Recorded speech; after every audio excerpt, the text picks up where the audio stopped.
kekuatanmu. Ajaib dan heran, ajaib dan heran perbuatanmu. ku terima kuasamu, menguatkan imanku dalammu. Ku percaya, ku melangkah, Engkau ada bersamaku. Yesus, hanya nama Yesus, ku nyatakan kebesaranmu. Yesus, hanya nama Yesus, Kaulah sumber kemenanganku. Kaulah sumber segalanya. Mau dengan iman katakan, Betapa dahsyat kekuatanmu. ajaib, Ajaib dan heran perbuatanmu. ku terima Kuasamu, menguatkan imanku dalammu. Ku percaya, ku melangkah, Engkau ada bersamaku. semuanya say. Yesus, hanya nama Yesus, ku nyatakan kebesaranmu. Yesus, hanya nama Yesus, Kaulah sumber kemenanganku. Oh, you're worthy God.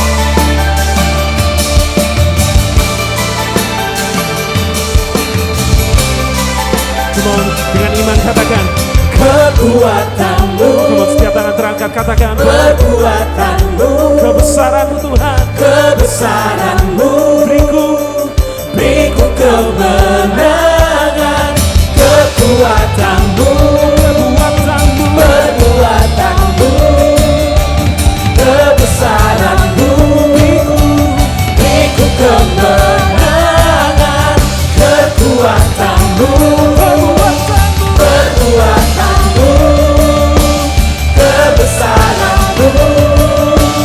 Beriku kemenangan, kekuatanmu, perbuatanmu, kebesaranmu. Beriku kemenangan.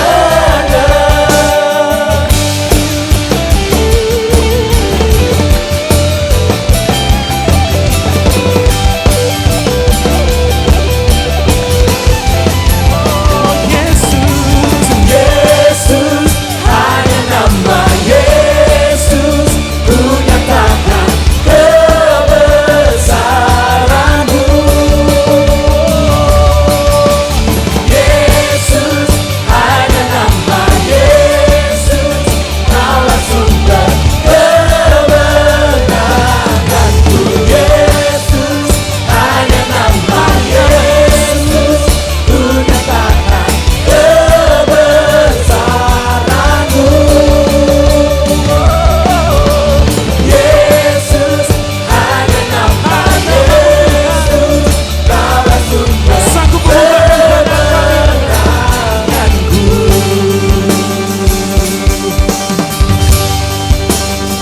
Tolong berikan sorak-sorai paling meriah bagi Yesus.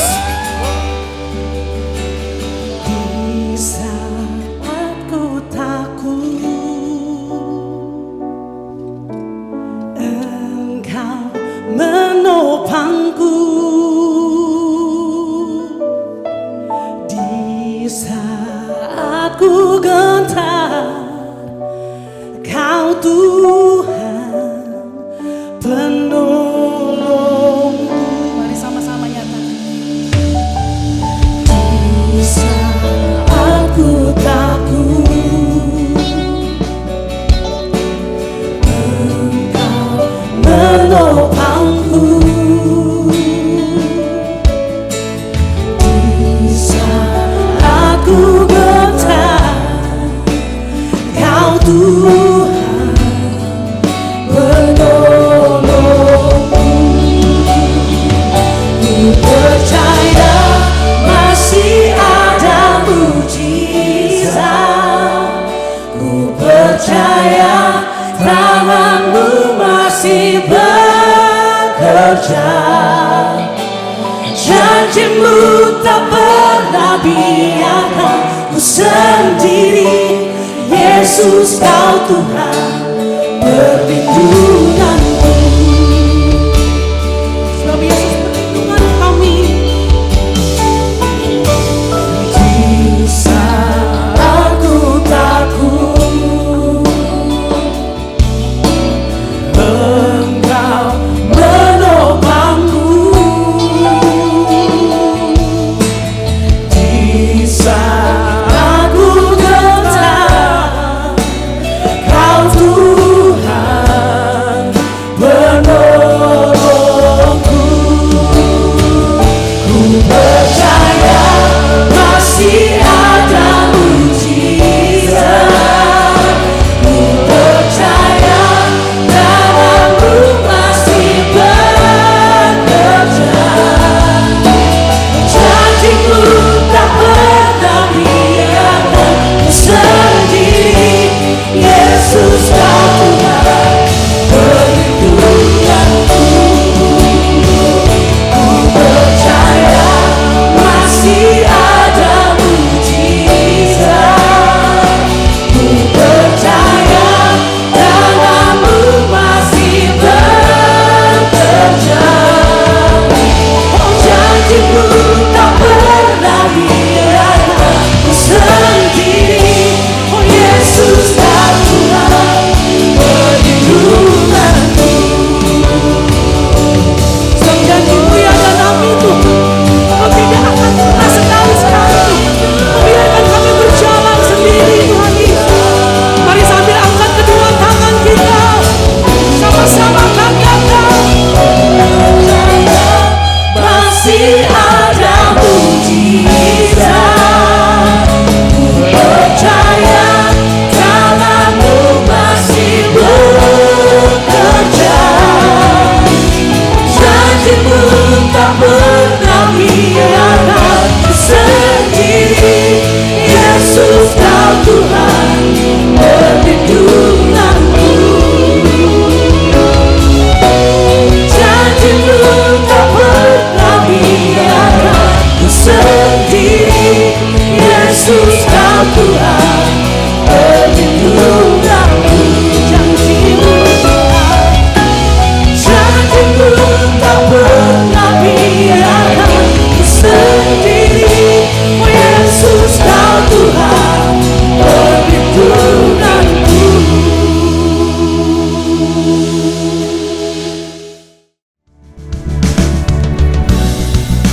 Kami berdoa biarlah setiap benih firman yang ditaburkan ini akan berbuah 30, 60, 100 kali lipat dalam kehidupanmu, rumah tanggamu, kerjaanmu, keluargamu, kesehatanmu, dalam nama Yesus.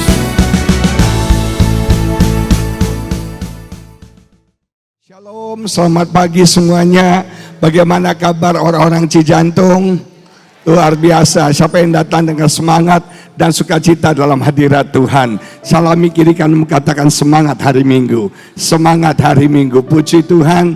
Senang saya bisa bersama dengan saudara dalam ibadah pada pagi ini. Saya sudah dengar lama tentang gereja yang luar biasa ini saudara. Dan baru mendapat kesempatan pada hari ini bisa bersama-sama dengan saudara.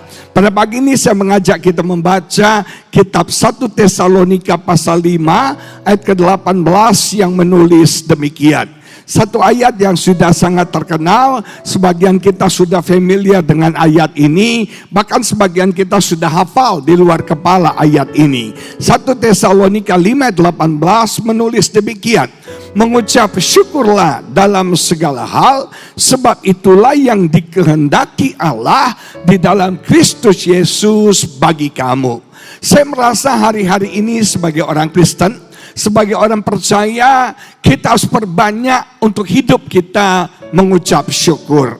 Nah, kalau kita bicara mengucap syukur, ada dua aspek mengucap syukur yang dicatat oleh Alkitab. Yang pertama, kita mengucap syukur sebagai tindakan kita berterima kasih. Kita grateful, kita thankful atas segala berkat Tuhan, kebaikan Tuhan, rahmat Tuhan, anugerah Tuhan yang berlimpah-limpah dalam hidup setiap kita. Saya mau nanya, saudara setuju nggak Allah itu baik? Sangat baik. Luar biasa baik bagi setiap kita. Lihat orang kiri kanan mau katakan, Allahku baik banget. Allahku baik banget. Nah, karena dia baik sama kita, dia memberkati kita, selayaknya lah kita untuk mengucap syukur. Saudara sekalian, kalau kita bisa bangun pagi ini, kita bisa sehat hari ini, kita bisa ada sebagaimana kita ada hari ini, seharusnya kita mengucap syukur. Saya tidak punya rumah besar, rumah saya ukurannya 4L, lu lagi saudara. Tapi saya bersyukur, kenapa? Paling tidak saya punya rumah, saya punya tempat untuk berteduh saudara. Saya suami istri cuma berdua, kami nggak punya anak. Jadi saya nggak butuh rumah besar saudara.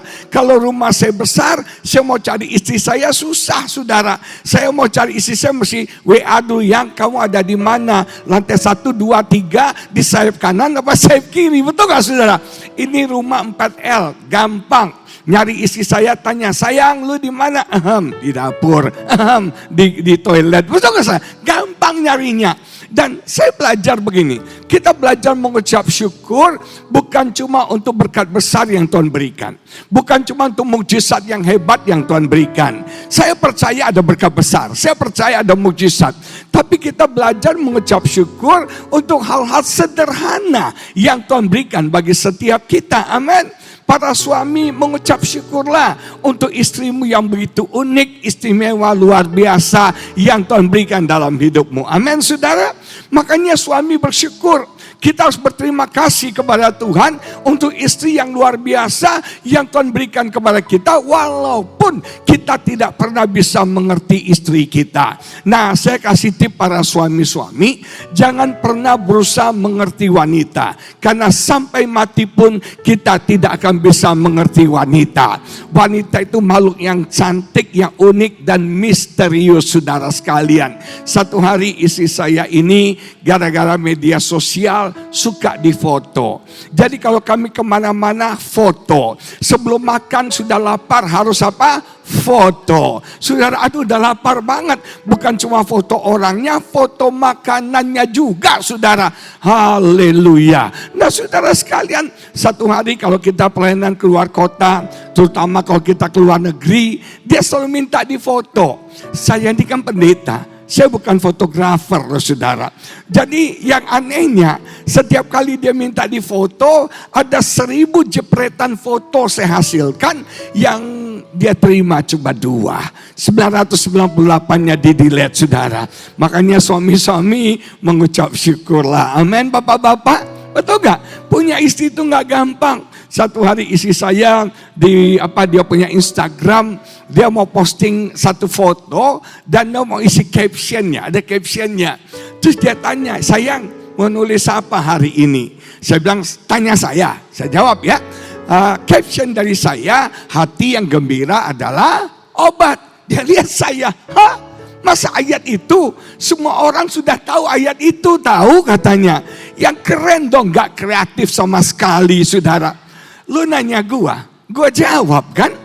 Gak salah lagi. Oke, gua kasih ayat lain. 1 Tesalonika 5:18, mengucap syukurlah dalam segala keadaan. Basi banget lu, gak ada ide lu, payah lu, ayat lu kuno banget, jadul, semua salah. Lu ini nanya ayat atau ngajak berantem saudara. Makanya bapak-bapak mengucap syukurlah untuk istri yang luar biasa yang Tuhan berikan. Amin. Amin, mengucap syukur untuk istri yang luar biasa yang Tuhan berikan buat kita. Nanti ibadah selesai siang, Anda mau makan, saya kasih tip ya. Para suami, kalau mau makan, izinkan istri yang memutuskan makan di mana. Jangan Anda yang putuskan, pasti salah. Nah, Anda tanya istri, sayang, kita mau makan di mana ini? Ya kan? Jam 11 mau makan di mana? Kita tanya, istri saya jawab apa? Istri kita jawab apa? Terserah. Kita bilang kita makan kuring-kuring yuk ya. Kita makan saung-saung gitu ya. Istri kita bilang apa? Gua gak mau. Sambal pedas. Terus ada pakai apa? Goreng-goreng. Gak healthy. Gak sehat. Jadi lu gak mau kuring, lu mau makan apa? Dia jawab, nah kita makan sabu-sabu yang rebus, betul gak? Dia bilang, gua gak mau, gua udah ke salon, rambut gua sudah terlala terilili, nanti kena asap bau katanya. Gua gak mau, jadi lu mau makan apa? Makanya bapak-bapak bersyukurlah untuk istri yang luar biasa yang Tuhan berikan, amin. Dan istri-istri bersyukurlah. Walaupun suamimu gak ganteng-ganteng banget saudara, tapi bersyukur dia baik, dia bertanggung jawab, amin. Nah ada jomblo-jomblo di sini, cewek-cewek yang belum married, saudara saya kasih tips. Kalau mau cari jodoh syaratnya 3T. Apa? 3T. Yang pertama takut Tuhan, yang kedua tampan, yang ketiga tajir. Itu aja saudara ya. Takut Tuhan, tampan, tajir. Nah saudara yang diberkati, punya suami gak gampang. Kenapa? Laki-laki itu makhluk paling songong, makhluk paling sombong, kecuali saya dan Pak Albert saudara ya. Gak enak kan ada dia di depan ya. Nah saudara, laki-laki itu sombong. Ada 3 kata yang laki-laki jarang ucapkan setelah menikah. Yang pertama adalah kata apa? I'm sorry. Aku minta maaf. Jarang. Selalu suami merasa yang salah siapa? Istrinya. Betul nggak? Anaknya bego yang salah istrinya. Ikan lohannya mati yang salah siapa? Istrinya. Semua istri. Betul nggak? Gak gampang loh jadi istri buat suami yang tidak pernah minta maaf kalau salah. Saya belajar ya, kita suami-suami bisa salah loh. Belajar untuk berani minta maaf kalau kita salah sama istri kita. Amin. Dalam pernikahan kami punya moto. Orang yang menang dalam konflik adalah orang yang berani pertama kali minta maaf. Dan saya survei, ternyata saudara, ternyata yang pertama minta maaf kalau suami istri berantem siapa? Siapa? Suami. Istri orang Batak bilang jugul, keras kepala saudara. Betul enggak? Suami yang minta maaf, suami yang selalu mulai perdamaian. Nah jemaat yang diberkati, kadang-kadang suami berat mengatakan I'm sorry. Kata kedua yang suami jarang ucapkan adalah I love you. Pada waktu pacaran, kalau ngomong gombal banget. Honey bunny, you are my everything. I climb every mountain, swim every ocean. Lagu itu gombal banget loh saudara. Lagu itu lebay.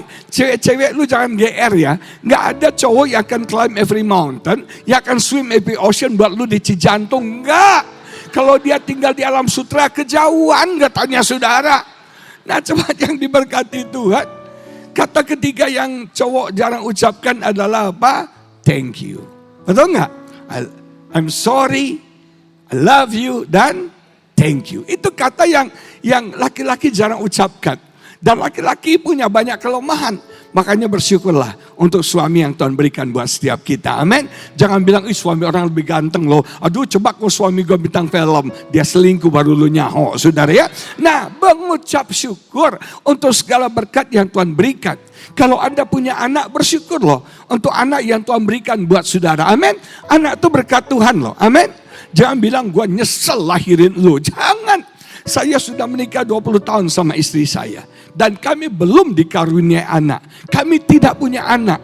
Kadang-kadang kita merasa kesepian sudah. Jujur, kita merasa Anda yang punya anak itu beruntung banget. Anda yang punya anak beruntung banget. Ya orang bisa 1 tahun 1, 1 tahun 1. Kalau istri saya ngomong, Bu anaknya berapa? Anaknya 3 Bu. Tambah lagi, enggak, pabrik tutup. Enak lu pabrik tutup. Gua aja pabrik belum buka kata istri saya. Nah coba yang diberkati benar. Bersyukurlah kalau Anda bisa punya anak. Amin. Ada banyak alasan kita bisa mengucap syukur. Amin saudara. Ada banyak alasan. Tapi sayangnya manusia suka lupa untuk bersyukur.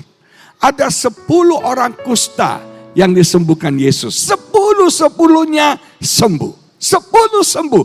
Totally healed. Saya mau nanya berapa yang balik datang mengucap syukur? Berapa yang datang balik berterima kasih? Cuma 1 saudara. Jadi bayangkan 10% dari jemaat JCC Cijantung yang tahu mengucap syukur. Kita lupa mengucap syukur. Kenapa kita tidak mengucap syukur? Biasanya orang yang sombong akan tidak bisa mengucap syukur. Kenapa? Karena dia merasa semua prestasinya karena kehebatan dia. karena kekuatan dia, karena kepintaran dia.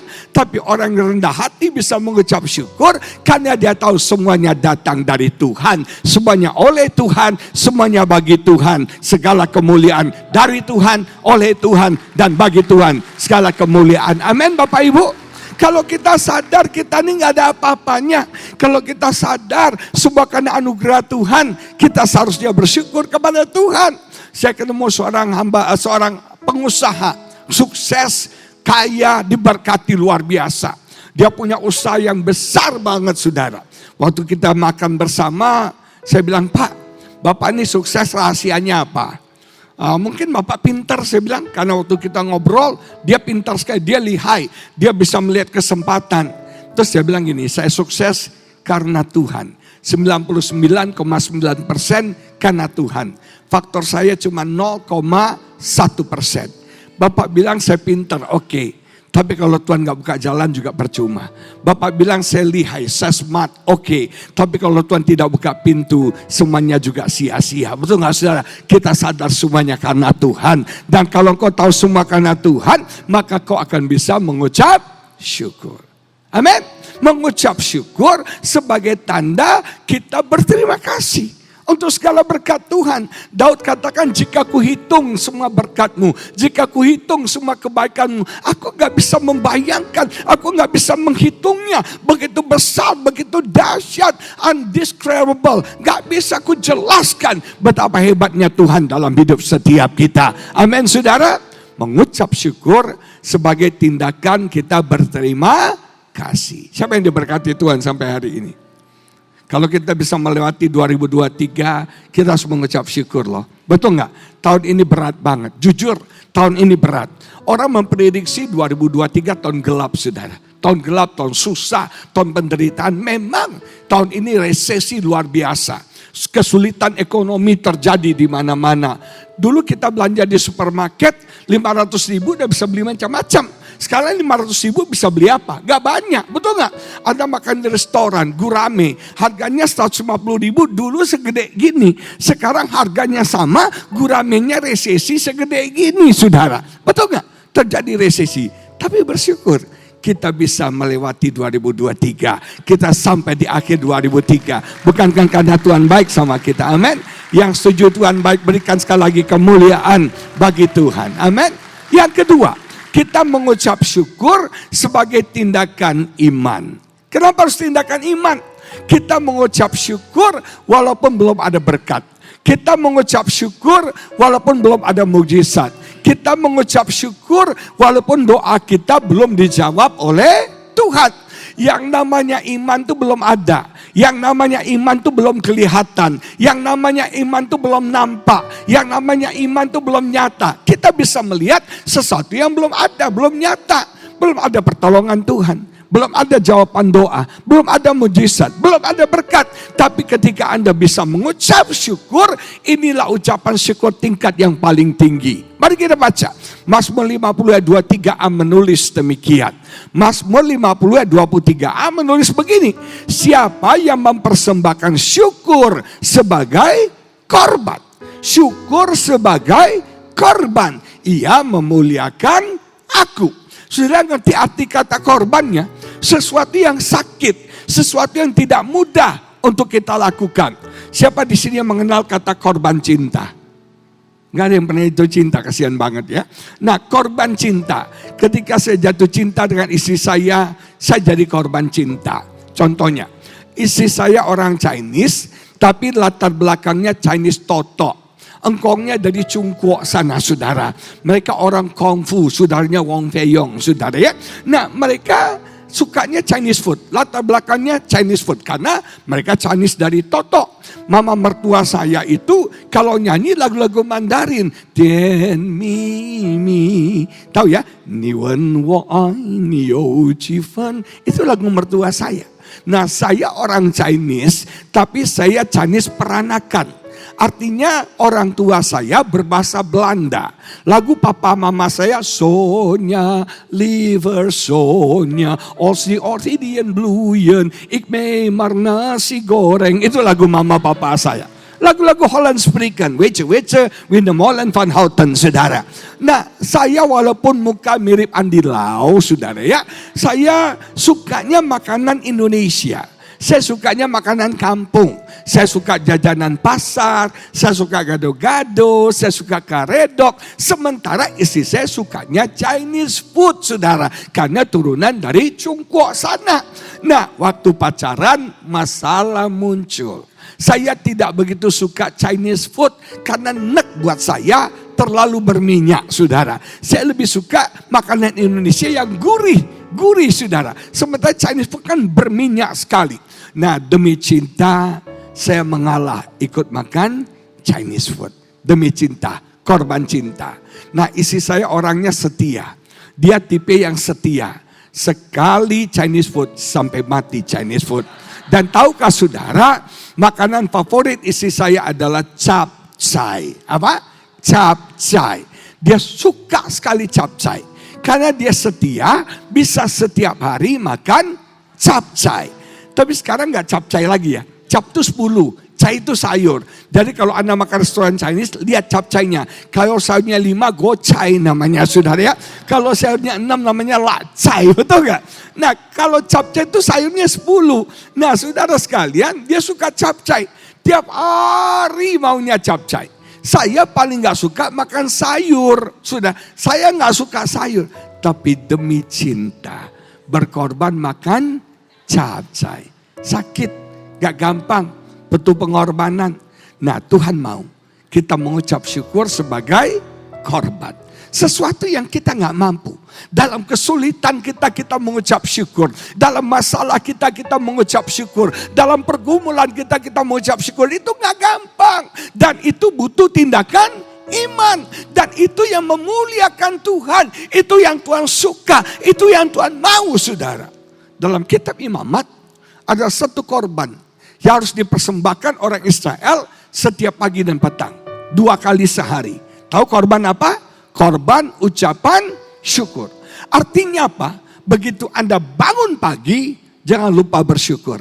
Begitu Anda mau tidur, jangan lupa untuk bersyukur. Sebelum Anda memulai deal bisnis Anda, mengucap syukur. Setelah goal juga jangan lupa mengucap syukur. Sebelum Anda ke kantor mengucap syukur. Setelah Anda menyelesaikan pekerjaan Anda, jangan lupa untuk mengucap syukur. Setiap pagi dan petang harus bawa korban ucapan syukur. Dan itu yang menyenangkan, itu yang memuliakan Tuhan. Nah, mungkin sudah bertanya, Pak, kenapa kita harus mengucap syukur? Yang pertama, mengucap syukur menciptakan atmosfer berkat dalam hidup setiap kita. Dengar, mengucap syukur menciptakan atmosfer berkat dalam hidup setiap kita. Saudara, hari-hari ini saya ketemu dengan banyak orang yang stres, banyak orang yang depresi. Ada banyak hal yang menyebabkan kita stres. Khawatir bisa menyebabkan kita stres. Kecepatan hidup ini bisa menyebabkan kita stres, saudara sekalian. Saudara juga crowded, keramaian bisa membuat kita stres. Saya paling gak bisa ada di tempat yang sangat ramai, gak bisa. Saya langsung stres, saudara, karena crowded banget. Tahukah saudara, dunia semakin crowded. Zaman dulu kota paling ramai penduduknya London. Dulu 10 juta penduduk. Sekarang hampir semua kota besar lebih dari 10 juta. Crowded banget dunia ini. Nah, itu sumber daripada stres. Sekarang kita dituntut cepat. Nah, kecepatan hidup membuat kita menjadi stres. Kalau Anda pernah ke Singapura ya, Anda jalan di Orchard Road ya, Anda bisa bedain mana orang Indonesia, mana orang Singapura. Kalau orang Singapura jalannya, mulutnya mencucu gini, so. Stres loh, kenceng jalannya. Kalau orang Indo kan santai, lihat kiri, lihat kanan, betul nggak? Makanya Singapura itu stres berat. Banyak yang bunuh diri, banyak yang depresi di Singapura. Karena harus cepat. Internet harus cepat, semua cepat, delivery cepat, semua beli barang cepat. Itu membuat kita stres loh. Kita nggak santai lagi, kita nggak tenang lagi. Nah, saudara, apa obat stres? Banyak orang stres sekarang. Saya kasih obat stres. Mazmur 42, 5 dan 6 menulis demikian.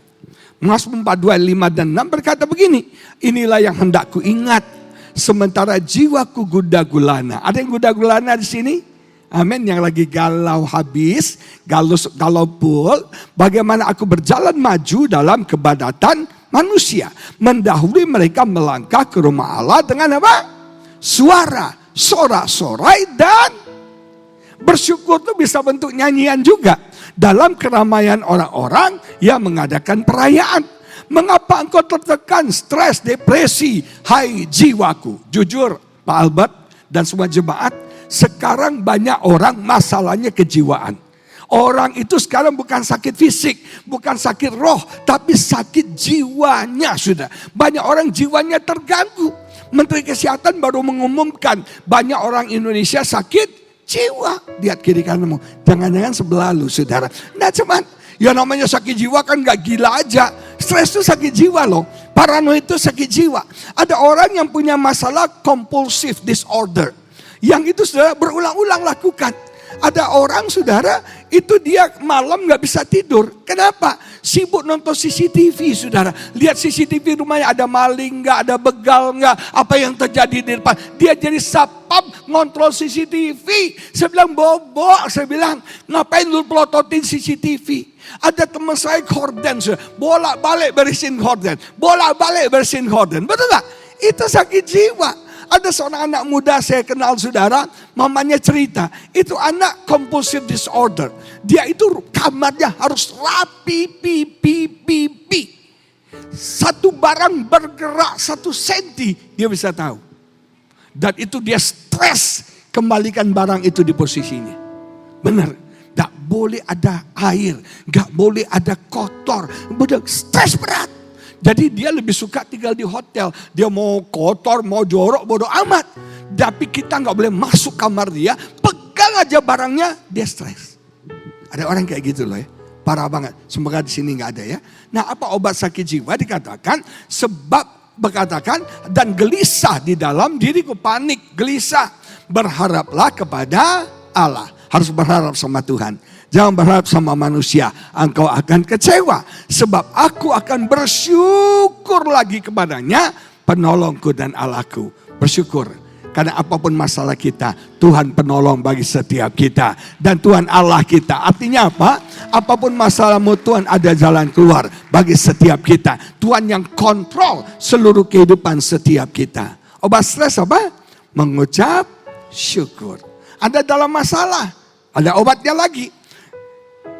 Yunus pasal yang kedua. Saudara tahu Yunus di perut ikan ya. Yunus di perut ikan, dia ngomel, dia komplain, dia marah-marah. Yunus pasal 2 mengatakan demikian.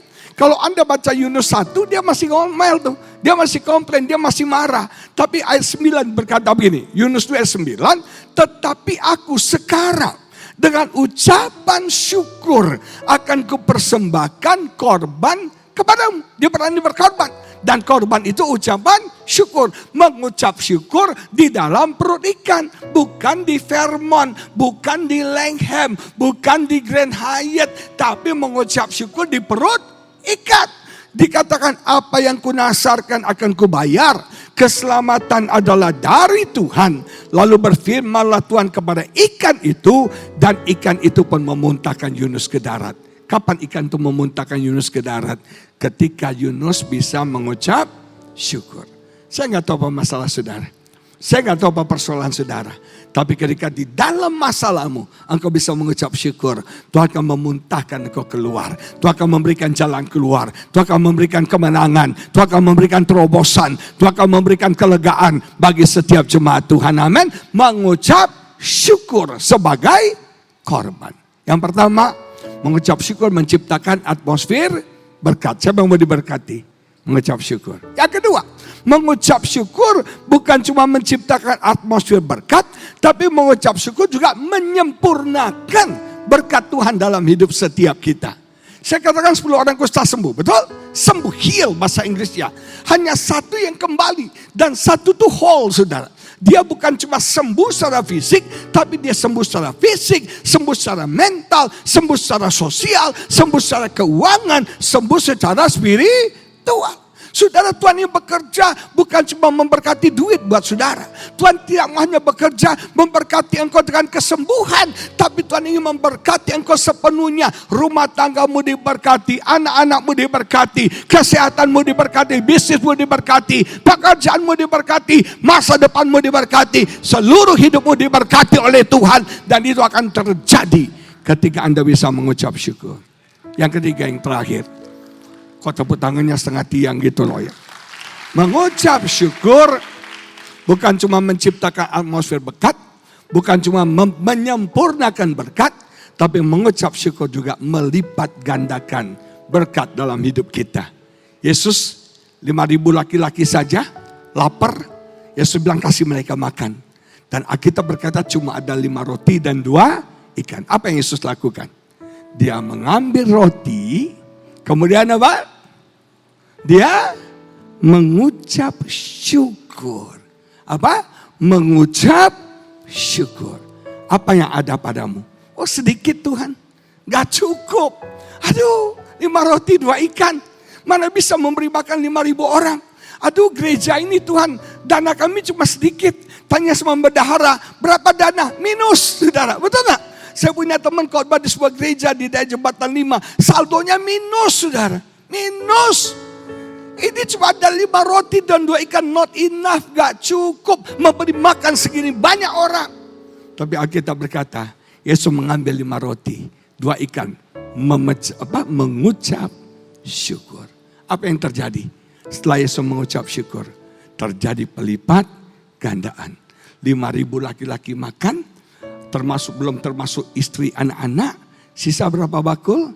12 bakul. Dari not enough menjadi more than enough. Karena apa? Mengucap syukur. Apa yang ada padamu? Gak cukup Tuhan. Saya udah ngalami saudara. Mau beli rumah gak ada uang. Gak cukup uangnya. Tapi kami mengucap syukur. Tuhan bisa lipat kali gandakan berkat-berkat itu dalam hidup kami. Dan saya percaya mengucap syukur menciptakan atmosfer berkat. Mengucap syukur menyempurnakan berkat itu. Dan mengucap syukur melipat gandakan berkat dalam hidup setiap kita. Mari kita